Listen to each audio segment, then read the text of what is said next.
എല്ലാവർക്കും ചിക്കൂസ് കുക്കീസിലേക്ക് സ്വാഗതം. ഇന്ന് നമ്മൾ ഫ്രൈഡ് സോസേജ് മസാല റൈസാണ് ഉണ്ടാക്കാൻ പോകുന്നത്. അതിനായിട്ട് ഒരു 10 മിനിറ്റ് ചൂടുവെള്ളത്തിലിട്ട് സോസേജ് എടുത്ത് കട്ട് ചെയ്ത് മഞ്ഞൾപ്പൊടി, കുരുമുളക് powder, chicken masala, chilli powder, curd, salt നന്നായിട്ട് ഇവയിട്ട് മിക്സ് ചെയ്ത് ഒരു 30 മിനിറ്റ് മാറ്റി വെക്കുക.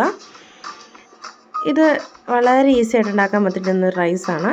അപ്പം നമുക്കതിനായിട്ട് റൈസിനായിട്ട് വേണ്ടുന്ന കാര്യങ്ങൾ: ബസ്മതി റൈസ് വേവിച്ച് വെച്ചത്, പിന്നെ ഇഞ്ചി, വെളുത്തുള്ളി കുഞ്ഞായി അരിഞ്ഞത്, സവോള, തക്കാളി, മല്ലിയില, കറിവേപ്പില.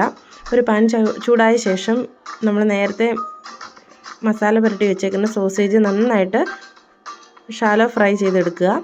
അതിനുശേഷം നമുക്ക് ഒരു പാൻ ചൂടായതിലേക്ക് ഇഞ്ചി വെളുത്തുള്ളി കട്ട് ചെയ്തിട്ട് മൂപ്പിച്ച ശേഷം സവോള നന്നായി കൊത്തി അരിഞ്ഞത് ചേർത്ത് വഴറ്റുക. അതിലേക്ക് നമുക്ക് പാകത്തിന് മല്ലിപ്പൊടി, ഉപ്പുപൊടി ഇട്ട് നന്നായിട്ട് മിക്സ് ചെയ്ത ശേഷം നമ്മുടെ തക്കാളി കൂടെ ഇട്ട് നന്നായിട്ട് മിക്സ് ചെയ്തെടുക്കുക.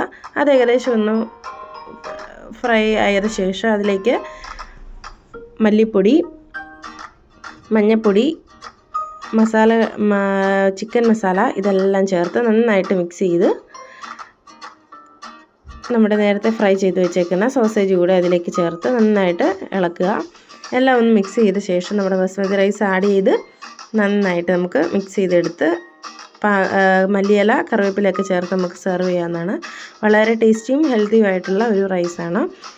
എല്ലാവർക്കും ഈസി ലഞ്ച് ബോക്സ് റെസിപ്പി ആയിട്ട് കഴിക്കാവുന്ന ഒരു super easy tasty sausage fried masala റൈസാണ്. എല്ലാവരും ട്രൈ ചെയ്ത് അഭിപ്രായങ്ങൾ കമൻറ്റ് മുഖേന അറിയിക്കേണ്ടതാണ്. വീഡിയോ നിങ്ങൾക്ക് ഇഷ്ടമായിട്ടുണ്ടെങ്കിൽ ലൈക്ക് ചെയ്ത് ഷെയർ ചെയ്ത്